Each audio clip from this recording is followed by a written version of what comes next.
नमस्कार दोस्तों, स्वागत है आपका हमारे चैनल टेल्स बाय यशु पर। यहाँ पर आपको मिलेंगी अनोखी और रोचक कहानियाँ। अगर आपको हमारी कहानियाँ पसंद आती हैं तो कृपया करके हमारी वीडियो को लाइक करें, इसको अपने दोस्तों के साथ शेयर करें और अगर आप इस चैनल पर नए हैं तो कृपया करके सब्सक्राइब करें। आपका हमारे चैनल पर विजिट करने के लिए बहुत बहुत धन्यवाद। चलिए आज की कहानी का सफर शुरू करते हैं। पिछले एपिसोड में हम सब ने सुना था कि यहाँ पर इंडिया में एक लोकेशन पर यहाँ पर एक शख्स खड़ा होकर किसी का इंतजार कर रहा था। उसे देखकर ऐसा लग रहा था मानो वो सच में किसी का वेट कर रहा हो।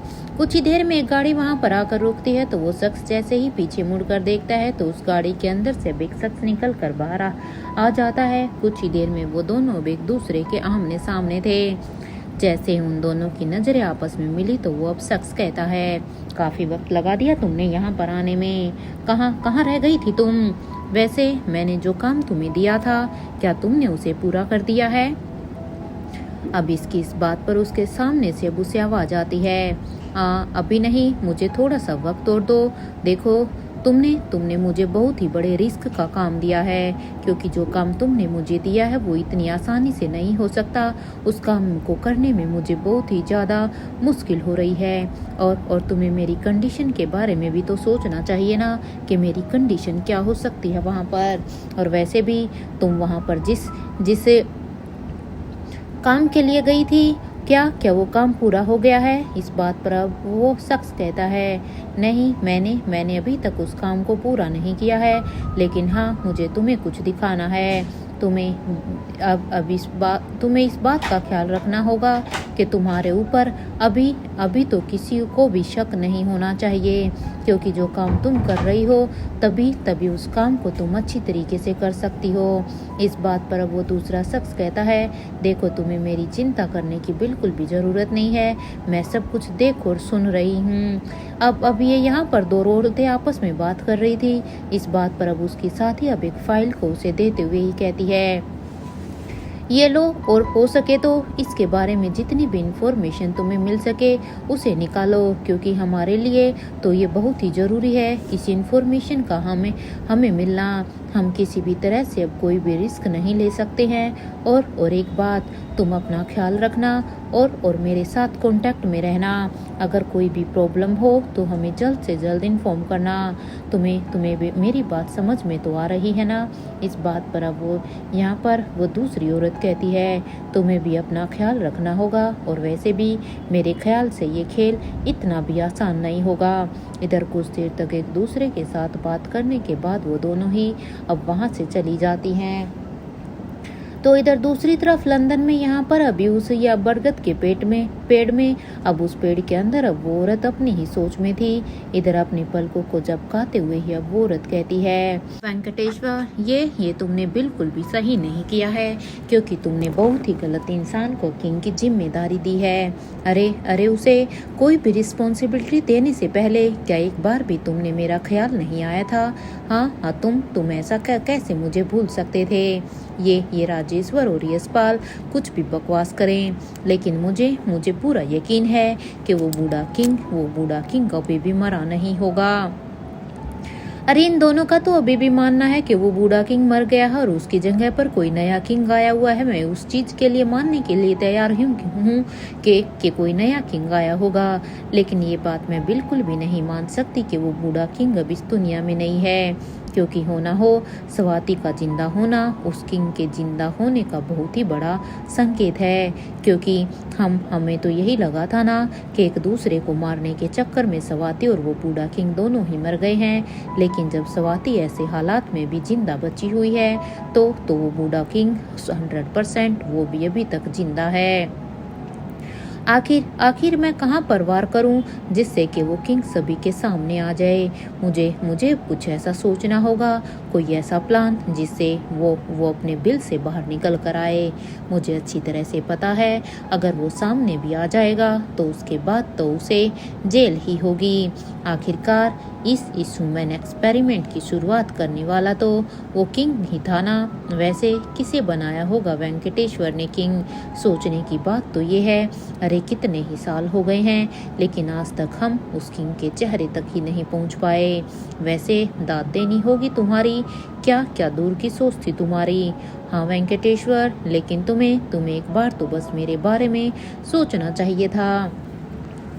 मुझे सच में बहुत ही बुरा लगा कि तुमने मेरे बारे में नहीं सोचा और तुमने किसी एक ऐसे शख्स को किंग बना दिया जिसका चेहरा हम सब में से किसी ने भी नहीं देखा।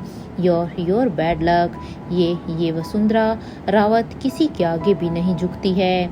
अब तुम देखो मैं आखिर किस तरह से मैं इस पीरामल रियासत को डिस्ट्रॉय कर दूंगी। मैंने बहुत सारा इंतजार कर लिया है, लेकिन अब नहीं।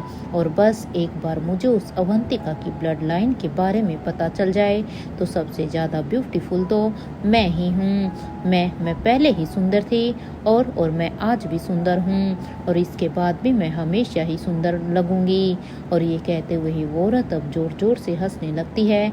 उस औरत की बातों को देखकर ऐसे लग रहा था कि इस औरत को अपनी सुंदरता के ऊपर कुछ ज्यादा ही गुमान था। इधर कुछ ही देर के बाद वो औरत अब फिर से कहती है, किंग तुम जो कोई भी हो मुझसे तो जीत नहीं सकते हो। तुम सभी को सिल्वर किंग और डायमंड किंग को मारना है ना, तो मार दो, शौक से मार दो। और उनके मारने के बाद जो भी होगा उसके जिम्मेदार तुम खुद ही होगे किंग।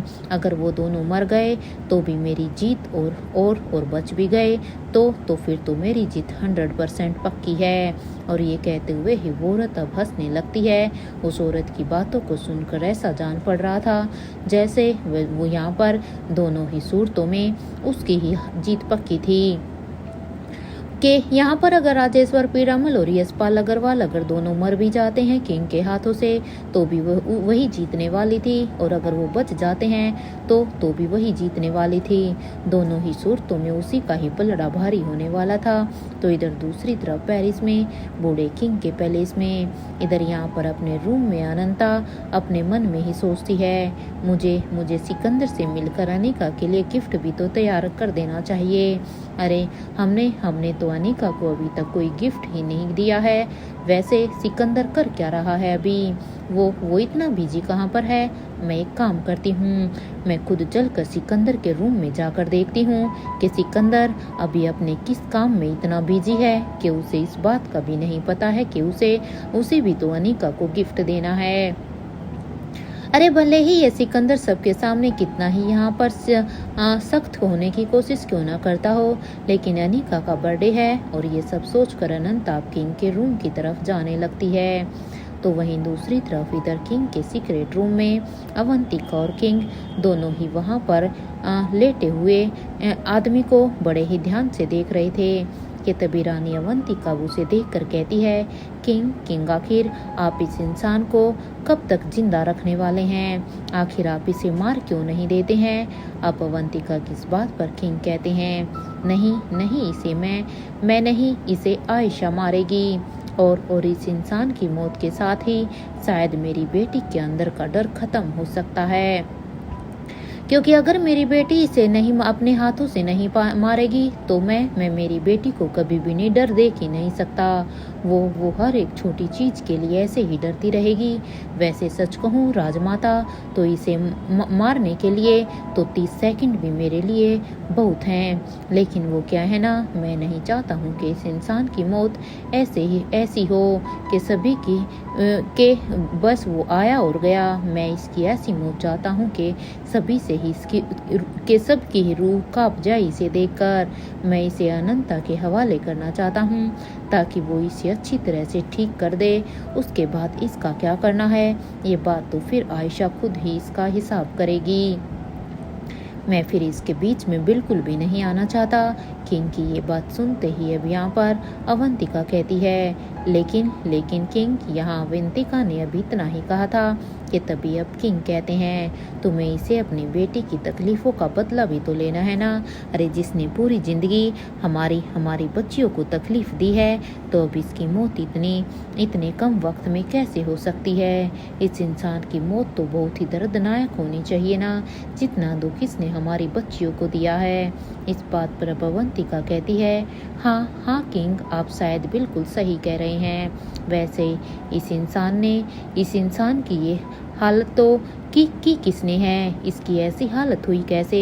इस बात पर अब किंग कहते हैं, पीरामल रियासत की राजमाता तो अब इतना सोच ही सकती है ना कि आखिर इसकी ऐसी हालत कौन कर सकता है, क्योंकि आप खुद पीरामल रियासत की राजमाता हैं। और जहाँ तक मैं आपके बारे में जानता हूँ, आपको ये सोचने में ज़्यादा वक्त नहीं लगेगा। किंग की ये बात सुनते ही यहाँ पर अवंतिका अब उसकी बात को सुनकर किसी सोच में पड़ जाती है, और कुछ देर सोचने के बाद अब वो कहती है, आपने किया इसके साथ ऐसा कुछ? हाँ, लेकिन कब और कैसे किंग? अगर ये सब आपने किया है तो आपने ये सब किस टाइम कर दिया? किसी को भी इसका कुछ भी पता नहीं चला है। इस बात पर अब किंग कहते हैं, किसी को कुछ ना पता चलना भी ये मेरा प्लान भी तो हो सकता है ना राजमाता। इस बात पर अब अवंतिका के चेहरे पर एक स्माइल आ जाती है, और वो अब कहती है, आपको क्या लगता है किंग, क्या हमें भीमेश्वरी गांव में चले जाना चाहिए, या फिर ऐसे ही हाथ पर हाथ रख कर हम बैठे रहें? आप क्या सोचते हैं इस बारे में? मैं आपकी राय जानना चाहती हूँ इस बात पर। अब यहाँ पर किंग कहते हैं, इस बारे में तो कुछ भी नहीं कहा जा सकता है राजमाता, और वैसे भी मुझे नहीं लगता है कि उस आश्रम में अभी कुछ भी हमें मिल सकता है। वैसे हमें अब कुछ और ही सोचना है। मुझे पूरा यकीन है कि उस बरगद के पेड़ में वहाँ को लेकर वो हमें कुछ ना कुछ तो हिंट जरूर ही देंगे। कुछ तो ऐसा है जो हमारी आंखों के सामने तो है, लेकिन हम उसे देखकर कुछ समझ में ही नहीं पा रहे हैं कि आखिर वो चीज़ क्या है। किंग की इस बात पर अवंतिका कहती है, हाँ किंग, आप बिल्कुल सही कह रहे हैं, लेकिन हमें कैसे पता चलेगा कि आखिर हमें अब आगे क्या करना है। यहाँ पर ये दोनों भी एक दूसरे के साथ बातें ही कर रहे थे कि तभी अब वहाँ पर आकांक्षा आ जाती है, और अब वो वहाँ पर आते हुए ही कहती है, king sorry to disturb you, लेकिन आपसे मिलने के लिए अनंता मैडम आई हुई हैं। आकांक्षा की इस बात पर अब किंग कहते हैं, मेरे ख्याल से लंच टाइम हो गया है, इसलिए अब हमें लंच कर लेना चाहिए। इस बात पर अब यहाँ पर आकांक्षा कहती है, मैं उन्हें कह दूं कि वो आप दोनों का इंतजार डाइनिंग टेबल पर करें। इस बात पर अब किंग हाँ में अपने सिर को हिलाते हैं। इधर ये देखकर अब आकांक्षा भी वहाँ से चली जाती है। इधर आकांक्षा के जाने के बाद अब अवंतिका कहती है, किंग क्या महारानी इस बार भी हमारी बात के ऊपर भरोसा नहीं करेंगी? जो बात हम उन्हें कहने के लिए कितने समय से इंतजार कर रहे हैं, ये सोचकर कि वो भी हमारी बात पर यकीन नहीं कर पाएंगी। अवंतिका की इस बात पर किंग कहते हैं, आपके इस सवाल का जवाब तो मेरे पास नहीं है, सिर्फ वक्त ही शायद अब आपके इस सवाल का जवाब दे सकता है, क्योंकि इस सवाल का मैं आपको क्या जवाब दूं, जबकि मुझे खुद ही नहीं पता। वैसे अभी हमें यहाँ से चले जाना चाहिए। इस बात पर अब अवंतिका कहती है, जी किंग, और इसके बाद वो दोनों वहाँ से जाने लगते हैं। इधर उन्हें जाता हुआ देखकर अब वहाँ पर लेटा हुआ शख्स कहता है, तुम दोनों ये सही नहीं कर रहे हो। अगर मैं बच गया ना, तो मैं इस किंग के इस साम्राज्य को पूरी तरह से ख़त्म ही कर दूंगा।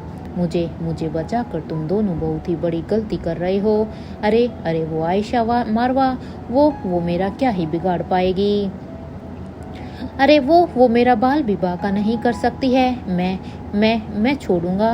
हाँ मैं और एक बात, वो अनिका रानी अवंतिका की ग्रैंड डॉटर है। ये बात मेरे दिमाग में क्यों नहीं आई?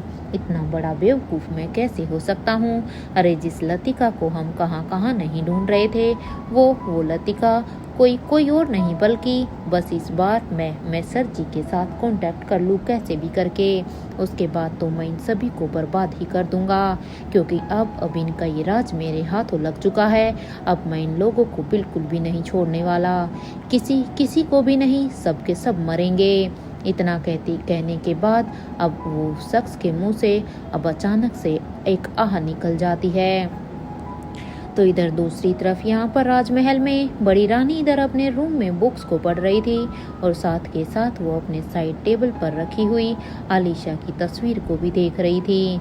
अब वो आलिशा की तस्वीर से बात करते हुए ही कहती है, काश हम आपको बता सकते कि हम आपसे कितना प्यार करते हैं आलिशा, और साथ के साथ हम आपको कितना मिस भी कर रहे हैं। अरे हमने भले ही आपको यहाँ से जाने के लिए कह दिया, लेकिन हम जानते हैं कि हमने वो निर्णय कैसे लिया, लेकिन हम ऐसा कुछ भी नहीं कर सकते हैं। यहाँ बड़ी रानी इधर अपनी ही सोच में थी कि तभी उनके फ़ोन पर अब एक के बाद एक लगातार नोटिफिकेशन आ रहे थे। अब अपने फ़ोन पर लगातार नोटिफिकेशन की आवाज़ सुनते ही बड़ी रानी जब अपने फ़ोन को अपने हाथ में लेकर अब उसकी स्क्रीन की तरफ देखती है और अब उस नोटिफिकेशन के ऊपर क्लिक करती है, तो यहाँ पर लतिका ने उन्हें ढेर सारे फ़ोटोज़ को भेजा हुआ था। अब लतिका के द्वारा भेजे हुए सारे ही फ़ोटो को बड़ी रानी बड़े ही प्यार के साथ देख रही थी कि तभी उसके सामने अब एक फ़ोटो आ जाती है जिसमें राजीव और अंजलि के साथ आलिशा खड़ी थी। ये फ़ोटो देखकर तो बड़ी रानी कहती है, अब आपको हमारी क्या ज़रूरत है आलिशा, आपने तो हमें बड़ी ही आसानी से रिप्लेस कर दिया है। हाँ, यू डोंट नीड मी। अरे देखो ना, आज अब आप अपने रियल मम्मी पापा के साथ कितनी खुश नज़र आ रही हैं। आज ही हमसे अलग हुई हैं आप, और देखो कोई भी आपके चेहरे को ये नहीं बता सकता कि आपको रत्ती भर भी अफसोस है मुझसे जुदा होने का। अरे कितनी खुश हैं आप हमारे बिना। अगर आप खुश हैं तो फिर हमें भी आपके बिना अब खुश रहना आता है। अगर हमें नहीं भी आता तो अब हमें आपके बिना खुश रहना सीखना होगा। और वो ये कहते हुए ही वो अब अपने फ़ोन को साइड में रख देती हैं और अब वो दूसरी तरफ देखने लगती हैं। इधर यहाँ पर बड़ी रानी की आंखों में अब नमी थी, तो इधर दूसरी तरफ यहाँ पर फ्लावर आइलैंड पर अब तक सभी का मील एंजॉय हो चुका था। इधर अब रिया कहती है, खाना तो अच्छा है, बट मेरी दो ब्यूटीफुल लेडीज़, और वो भी बहुत ही ज़्यादा अच्छा खाना बनाती हैं। उन दोनों को ही एक से बढ़कर एक अच्छा खाना बनाना आता है। अब रिया की ये बात सुनकर यहाँ पर धनंजय कुछ कहने ही वाला था कि तभी धनंजय की नज़र यहाँ पर रिया के अचानक से गले पर जाती है। वो उसे ध्यान से देखकर अब यहाँ पर धनंजय कहते हैं, रिया बेटा, ये पेंडल आपको किसने दिया है? मेरा मतलब है ये आपको कहाँ से मिला है? अब अपने दादू की इस बात पर रिया जब उस पेंडल की तरफ देखती है तो वो कहती है, ये तो मुझे मेरी ब्यूटीफुल लेडी ने दिया है दादू। अच्छा है ना, देखो कितना सुंदर है। वैसे उन्होंने ये सिर्फ मुझे ही दिया है, मम्मा को भी नहीं दिया। उनके लिए मैं बहुत ही स्पेशल हूँ ना, इसलिए उन्होंने सिर्फ ये मुझे दिया है। अब रिया की ये बात सुनते ही तो धनंजय हैरान होकर अनिका को ही देखते हैं और अब वो अनिका को देखते हुए ही कहते हैं, अनिका रिया की ब्यूटीफुल लेडी कौन है? क्या तुम्हें उसके बारे में कोई आइडिया है? क्योंकि रिया के इस गले में इस पेंडल को देखने के बाद अब यहाँ पर धनंजय पीरामल के मन में जिज्ञासा होती है कि आखिर कौन हो सकती है वो रात, क्योंकि इस पेंडल को देखने के बाद उन्हें अचानक से कुछ याद आ जाता है।